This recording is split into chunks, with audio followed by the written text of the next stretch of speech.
Welcome to the Dish on Divorce. I'm Leanne Townsend. And I'm Jennifer Barkin.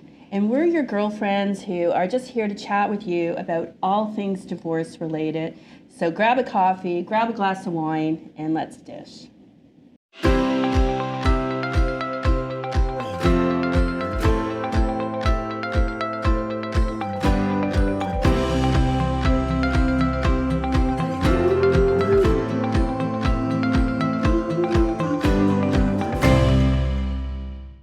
In this week's episode, we're delighted to have a guest on the show. And so welcome to the show, Nicky Correa. Hi. Nice to meet you guys. Nice to meet you, Nicky. Yeah. We're so happy to have you here.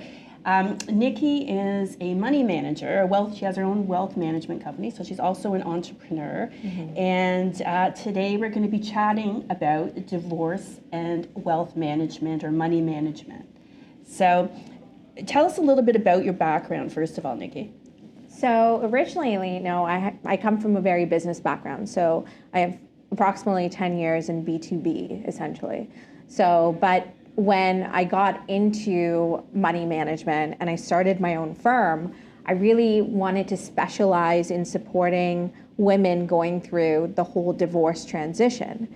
And that really comes from a personal space because my mom, at that time, in 2019, my mom actually got divorced after 33 years of being with my dad.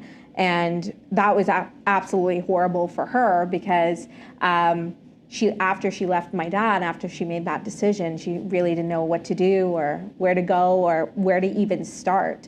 And battling practicality with your emotions is a really, really tough thing. And it's really important for people to have a team behind them that's guiding them on how to get through that transition in a way that keeps you sane, keeps as much money in your pocket as possible, because as you guys know, it does get really, really expensive. Mm-hmm. And someone that's going to be able to support you from, like a legal perspective and really have your back. So that's really important. So what are some of the common problems that you see that your clients experiencing when they're going through divorce and all the uncertainty surrounding how much money they might end up with and all of that? I think that it's a lot, because I deal mostly with women. I mean, sometimes I deal with men, but mostly with women. They find that they are ready to spend money that they don't have right off the bat because they want to be able to do what they feel is say according to what their principle is. So they want to fight over principle rather than looking at the reality of the situation and saying, you know what, we've gone through our marriage for so and so amount of years. We don't get along. I really want to be able to move on with my life and have this life that I'm not having now. How can we do it in a way that's as amicable as possible? And that's really important when you have children versus taking a stance of, you're such an asshole, you hurt me, and I'm going to take this divorce opportunity to be able to try to hurt you or have you get in your place, a place that you were never in during our marriage.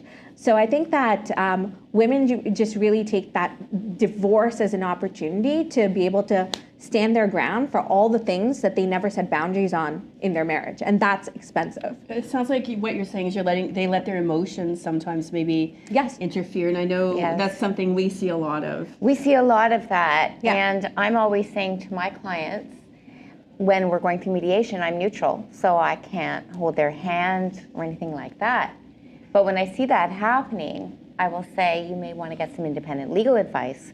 Mm-hmm. Why? Because if you know your legal rights, your obligations under the law, you might come back to the table and be able to negotiate and to be able to settle. Mm-hmm. But if you're not willing to negotiate, if you're not willing to budge at all, it costs a lot of money. Yeah, and we've created a structure at the firm where we, as advisors in general, we're supposed to be guardians of the money. Right? We're supposed to protect that money.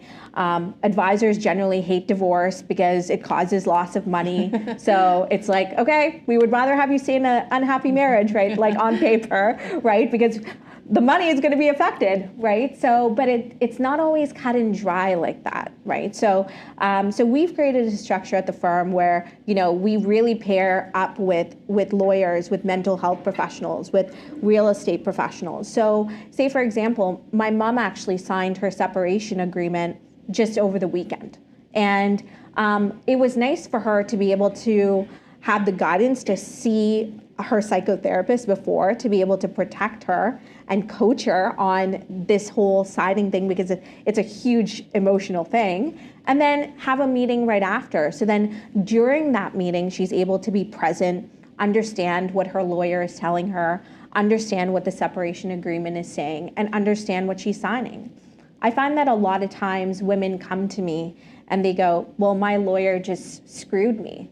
And oftentimes that's not really the case. It's because lawyers don't really get taught a bedside manner in law school, and that's very true. And a lot of times their job really, and they have to be time conscious, because the one profession really that understands time is lawyers. They're the first to tell you, like, this is how much I charge an hour, right? And I totally believe other business owners can really learn from that.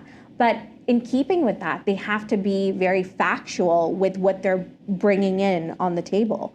Well, and I could speak to that because, as you know, being a lawyer, I am very mindful of that. I find that, you know, clients, when they spend hours upon hours upon hours talking to you about non-legal issues, because they're using you almost as a quasi-therapist or a coach, and they know from the beginning that you bill by your time, because that's explained to them when they sign the retainer agreement. Yes. And then they get their bill and they're all upset. Yeah. And I find it's very hard because I'm a very empathetic, compassionate person, and I have that side of me that, you know, I think that's one of the reasons why my clients like me, is because I do have that side, but I also do have to be very mindful that, you know, I have a role to play, and you know, they're billing me, you know, my clock is ticking, and I have, you know, billable hours I have to make, and I have mortgages I have to pay, and children I have to take care of, so I have to be really mindful of that. And I find a lot of clients, they don't, even though you explain that to them, they don't understand. So I think that's why it is really good to have a team approach where people have either a coach or a therapist, or, you know, somebody else who can pick up some of the slack for them on the more emotional issues, so they're not using their, you know, lawyer at $500 or $600 an hour as a therapist. Yeah, so, you know, we sit down and, you know, I teach them, this is how you speak to your lawyer. And really it's coaching, but it really comes down to the dollar, because if you address somebody, or if you connect with the wrong person in the wrong way, and if you use your lawyer as a therapist, it's so easy for you to rack up those dollars and get absolutely nowhere, and then end up being frustrated. So, you know, we talk about goals as advisors, setting your goals, what's your immediate blah, blah, blah. But people, I find, don't really do that with their divorce, right? So it's kind of like, what is the objective here? And a lot of times they get emotional and they stray, and I try to rein them back in to say, what is the objective here? Is the objective to fight for this tiny little thing that you don't even care about? Or is it to move on? And a lot of times, like even with my mom, like, you know, she said she gave in to 9 out of the 10 things that were put on the table in the interest of moving on, right? And some people would turn around and say, well, you lost 90% of the time. But no, it wasn't that. In fact, she was a winner in that situation, because then she was able to close that chapter and then move on to the next challenge. I always say you can't put a price on peace. That's something I say to clients who just, you know, that yes, they could fight for more, they could get more, but they just want to move on and have peace. And I totally resonate with you when you say, like, you know, like you have clients that talk to you about things that they shouldn't. I had a client that racked up $9,000 and got nowhere because he would call his lawyer and he would just chat with his lawyer. And his lawyer would say, hey, by the way, buddy, these hours are billable. Yeah, no problem. And $9,000 was down the toilet. But they don't see it until that bill comes in the mail, right? It's black and white, and here it is. Before then, you're going, yeah. I've heard the craziest things where people are wasting money and throwing money or stuck in their stance. You know, household goods, the splitting up, the division of the household goods. Unless you have a Moreau, a Picasso, a Chagall. It's all worthless. It's garage sale prices. That's what you get for it. Still, people will take, I want the china. We went to England, we bought the bone china. It's always these sentimental things that get you caught up. I want this. And then what happens? $30,000 legal bill later, somebody got the china, but now you've thrown good money after bad. Did you win? The China's worth you won like the China, $5. but I could have gone to England on 6 trips and bought 12 new sets. I agree. One of the things that I thought would be really important to chat about, so I'm kind of changing the direction a little bit here, is that one of the things I face a lot, and I think you do too because you've mentioned it to me, I get a lot of women who, you know, were stay-at-home moms and you know, they're now middle-aged and children are adults and they gave up their career a long time ago and, you know, husband is wanting a divorce and he managed all the money, he paid the bills, he's been the primary breadwinner for a long time. And a lot of women, even in 2021, don't understand money. They're not comfortable with it and they don't understand it. And so what can we do as, you know, as professionals to make that situation get better? Because it's still very much a problem. I think, like, for me, I don't bill by the hour, and we really take an education first approach. So we have a lot of sessions together to understand different categories, and I'll spend an hour just talking about, say, one category or one sector of a category so they kind of understand and then they're able to kind of apply it.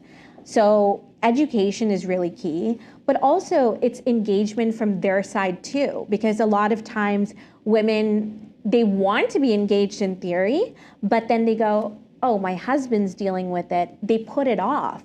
And putting that off, like, forget about divorce, but what if someone dies in a car accident or they get disabled, which happens a lot of the time, and you have to step up.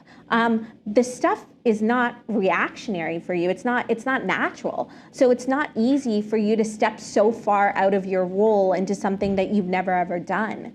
Also, too, I feel like no one's ever perfect, right? I mean, my grandmother didn't even know what my grandfather made, and she was a stay-at-home mom, and you know, I feel like she spent her whole time taking care of the kids, and she didn't know what he made, she didn't know what he brought in, and she trusted that he was doing the right thing. But in those days, people didn't get divorced as much, you know? And I have an interesting question for both of you. If you had, well, you and I do have daughters, and I know you have twins, but I don't know if you can remember. No, 2 boys. Okay, 2 boys. So if your daughter, say you had a daughter, you know, was smart, you know, go-getter kind of girl, and, you know, she gets a little bit older and she's getting married, and she says, you know what, Mom, I want to give up my, say she was a doctor or, you know, successful business. She had, you know, she's on a really good track. Mom, I want to give up my career because I want to stay home and look after the children.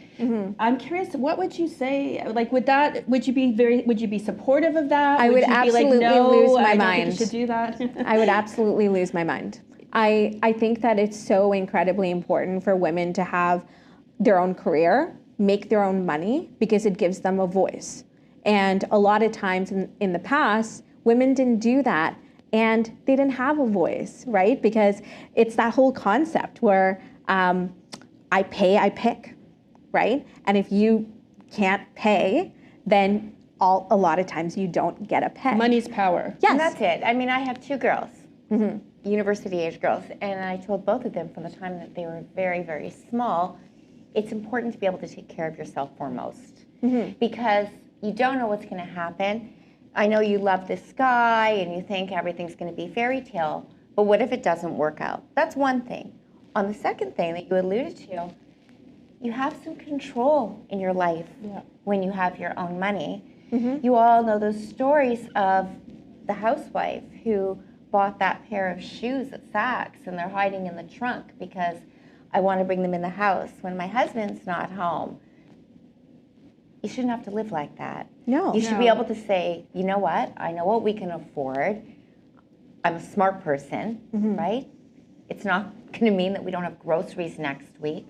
You're no longer a child if you want to be a partner. Yeah. So I'm raising them to be a partner in a relationship. When it gives you the option, I think if you don't have your own money and your own career, if you're in a bad marriage, like say you're in an abusive marriage, you're more liable to be trapped because it's very hard to leave if you have no money, nowhere to go, no way to support yourself or to support your children. So I think it also just gives you additional freedom. Yeah. And I agree with both of you. Like if my daughter, but I don't want this to be if my daughter wanted to just give up her career, I wouldn't be happy about it. But I also do think being a stay-at-home mom is a very noble job, and I don't want to come across in any way of slamming someone who's a stay-at-home mom, because it is a it's a very noble job. And I sometimes, and I don't know, some people listening to this might get mad at me or I might get in trouble for saying this, but sometimes I think the women's movement has hurt families, because I feel that having to have both people out there earning an income, working hard, it's like I always say, I need a nanny for myself. I do think it's changed a lot, though. When I went through my own divorce, if I think back into my marriage, it would be my job to make money, but also my job to take care of kids, to do everything, and to make sure the groceries were in the fridge, and to make sure that there was dinner on the table. If I want to go 20 years younger than me now, so 2 generations down, the men are picking up. Yeah. They're cooking. They're going to the store. They're giving the bath. They're doing these things. But I come from a time where the women's movement was not helpful because we got burdened with 2 jobs. Mm. Yeah. And that's what I always say. I feel like our generation, like we're in our 50s, so although maybe we should, you don't want me to say that on the camera, but too late. 55, too late. Still alive. But yeah, I feel your like next birthday, you're going to get the Shoppers discount. I'm going to be 55 in June. So and you'll get Shoppers discount. But yeah, like I feel like we were the ones who had the double whammy. Like we were expected to have careers, but we were also expected to take care of the children, do all the chores at home, look good, all these different things. And I think, personally, as someone who gets very burned out at times, it's an impossible task to do all of those things and do them well, on your own. But I also think even with couples, when they're together, like both are now it takes 2 incomes to run a household. And so I think that, in the 1950s, when there was mom at home cooking and taking care of everyone else's needs, well, I wouldn't want that to be my life. It did serve a very needed role for families in keeping the other family members, happy and self-realizing or whatever. But, for the woman, it was not, I think not the best situation for her. There is such a thing as being too independent, because if you're so independent that you're losing your connection with your partner, because you're trying to be like a man, or what's that term, versus just trying to be self-sustainable, right? Identify. Yeah, you're the gender role. Yeah, exactly, right? And a lot of times, women need to focus on being independent for themselves versus trying to be like a guy. And that there's a huge difference between the 2 mindsets, right? For my mom specifically, I can tell you, she growing up, she gave up her career to stay at home with me because we had failed nanny experience after failed nanny experience. And then my dad was just like, well, you should just stay at home. But I can tell you that had she had her own money and got a chance to work on her career instead of supporting her partner and helping him work on his career, there was no way that their marriage would have lasted 33 years. Because she would have been able to, a long time ago, step out of a marriage that was toxic for her, because she had the money and the resources and the independence to be able to do that. But, if you ask her now, she would tell you, I wish I could have left at that time, but I just didn't know where to go. And I didn't have any money to go anywhere because my paycheck was allotted for. And before I had a job, she started working when I was 13 years old. We came to Canada when I was 12. So she got a job right away, but then her paycheck was allotted for, and then before that she didn't have one. So, I think that it gives women that independence to be able to do what they need to do and to be able to dream independently and be able to turn around and say, there's a lot of times where, my husband and I will be sitting down and I'll be like, well, I kind of want this. And he'll be like, well, I don't think we need that. And if I didn't have a job, I wouldn't be able to turn around and say, well, it's okay if you don't think we need that. Maybe I'll get this for myself, you know? You know, you can't do that if you don't, right? Then you're depending on somebody else to kind of take care of you. There's this imbalance of power. Yeah, for sure. Yeah. I was going to say, would either of you, I mean, both of you are in relationships, but I'm curious, would you date a man who made significantly less money than you? Yes, my husband made significantly less money than me all the time. Yeah, and it didn't create any power, it didn't create any issues between you, or it's like been a good fit? The thing is, we both come, at the time my parents weren't divorced, they were still together, but their marriage was so incredibly toxic.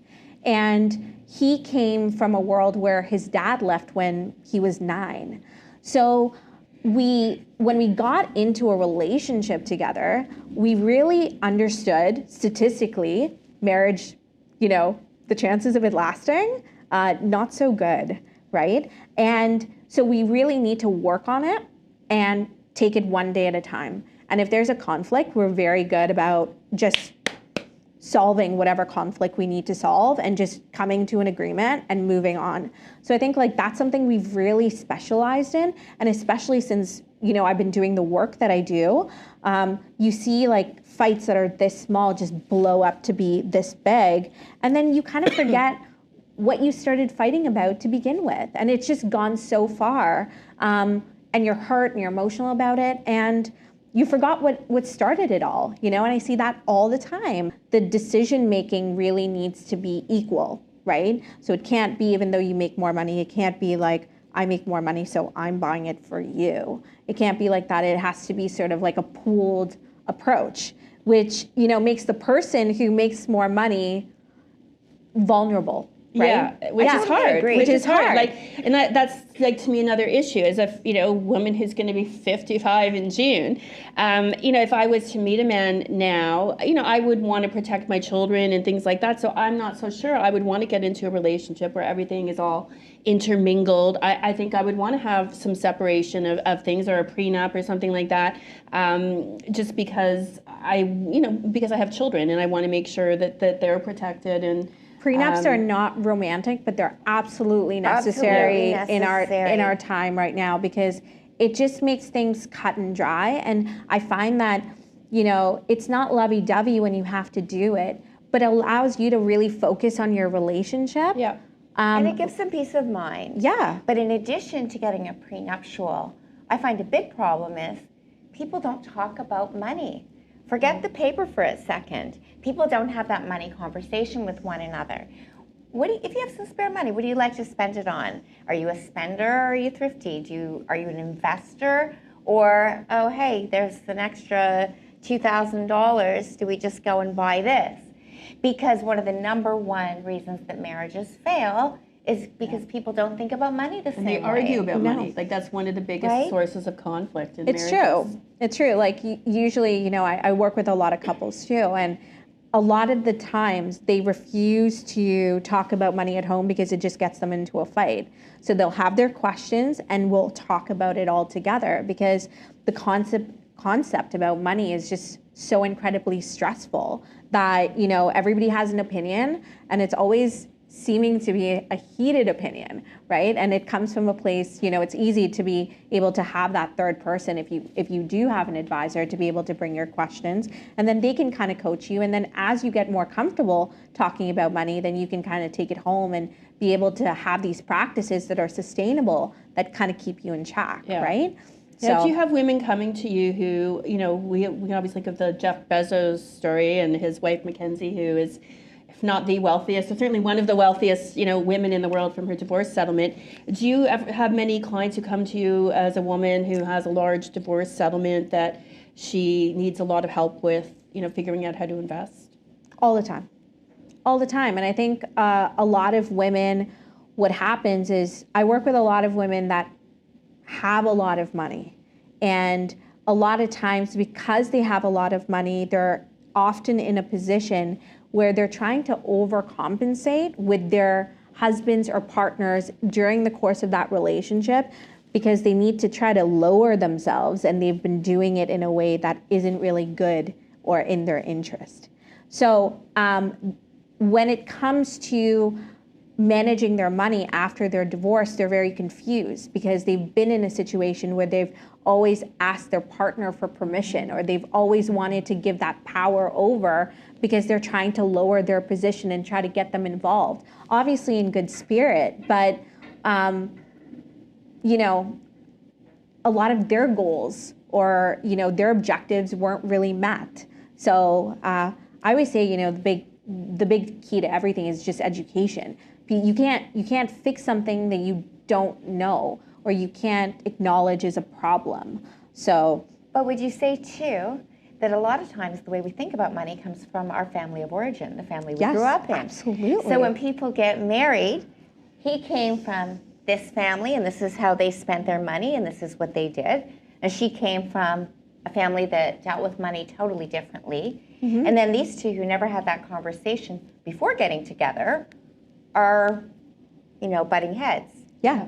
I think that's a big problem. I think different money styles, and as you said, it comes from your upbringing, and I see that with a lot of my clients where they, you know, money is one of the number one reasons that they break up. Is just arguments over money. One's a spender, one's a saver, one's an earner, the other one, you know, isn't, you know, is just wants to lie around and eat chips on the couch, as you were describing earlier. And there's, you know, kids, that happens. you know, having kids and having different ideas of how to raise them is a huge issue as well, you know, and that breaks people apart because especially in blended families, we're seeing that. I was talking about that a little bit earlier. I saw that. I saw.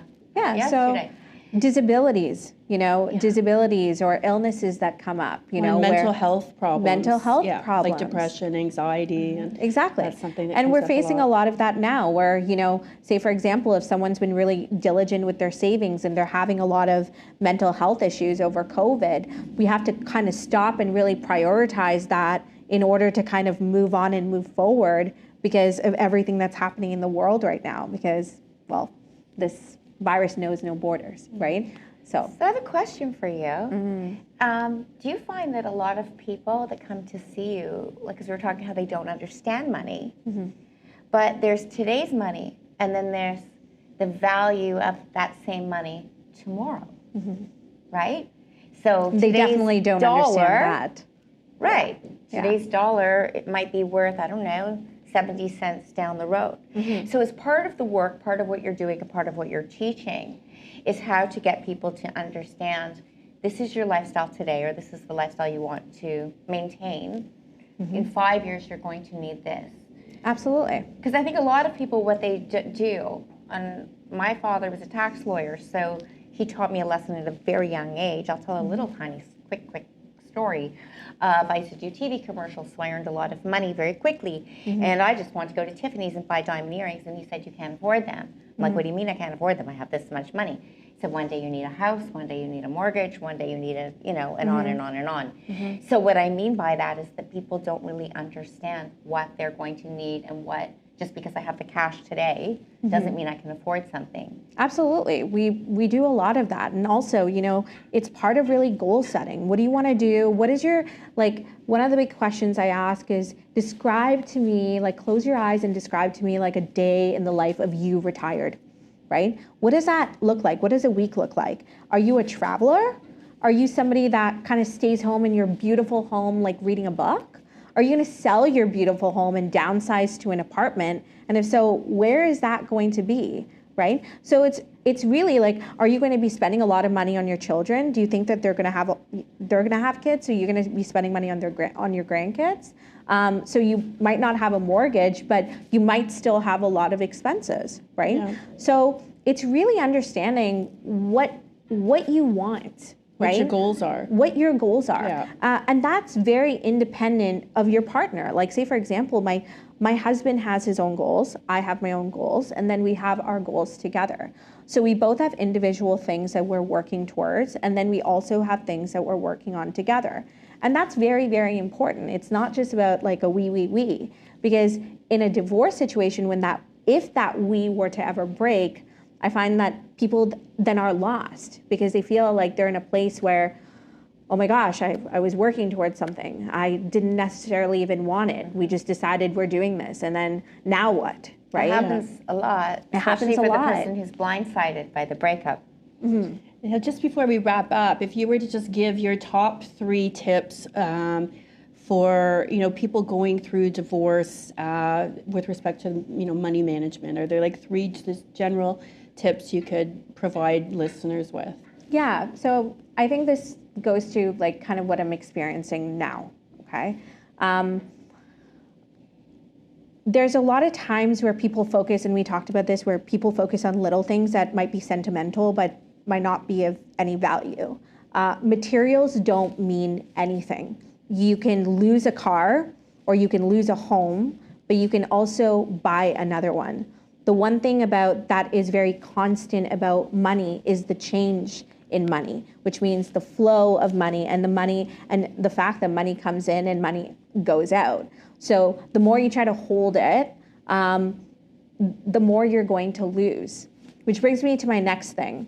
There's no such thing as winning or losing in a divorce. It's really a lose-lose situation, and it's you determine how big or how small that loss is by the way you act or the way you think. A lot of times your mindset really controls the outcomes of your situation, which is why a lot of times, say for example, I'll sit in a meeting with a lawyer and my client, and the lawyer will be telling my client something, but they're listening with their emotional ear, not with their mind. And we'll wrap up the meeting and I'll say, do you really understand what happened? And what they'll tell me back is not actually what we talked about for the hour. Mm-hmm. So really try to view your divorce like, I know it sounds cold to be able to say, but really try to view your divorce like a business, right? Are you going to, who are the employees you're going to hire? Like, who is your divorce team, right? Who's going to be able to support you and educate you in a way that you're going to also listen, absorb, and then apply, right? And what would be your final tip? I would say, my final tip would actually be like, in relation to my mom, like every person that I have ever met who has gotten divorced now had an inkling that they shouldn't have gotten married before they actually got married. Oh, really? I would agree with that. Every single person. And it could have been an issue that was with their family, or their friends didn't get along, or someone said something, or it was just a little voice in their head that was telling them, no, no, no, no, no, no, no. I knew in my case. Yeah. The night before, I was wandering around the house and my father said to me, are you sure you want to do this? Mm-hmm. And I said, Daddy, it's tomorrow and everybody's coming. Yeah. And he said, if you're not sure, don't go through with it, because a divorce is a lot more expensive and a lot more heartache. But I was afraid of letting everybody down. But Exactly. It's not just the fear of letting everybody down, it's the embarrassment, right? Yeah. Because, you come off as being the bitch, right? You come off as being the asshole, the one that left him at the altar, The runaway bride. Yeah, the runaway bride. And who wants that? That label on them, really. Sure. Yeah. Well, thank you so much for joining us today, Nicky. It's been a real pleasure getting all your advice and tips. And I learned a lot, too. Yes. So thank you. And thank you to our listeners for tuning in to another episode of The Dish on Divorce. I'm Leanne Townsend. And I'm Jennifer Barkin. We'll Thank see you you for next joining time. us.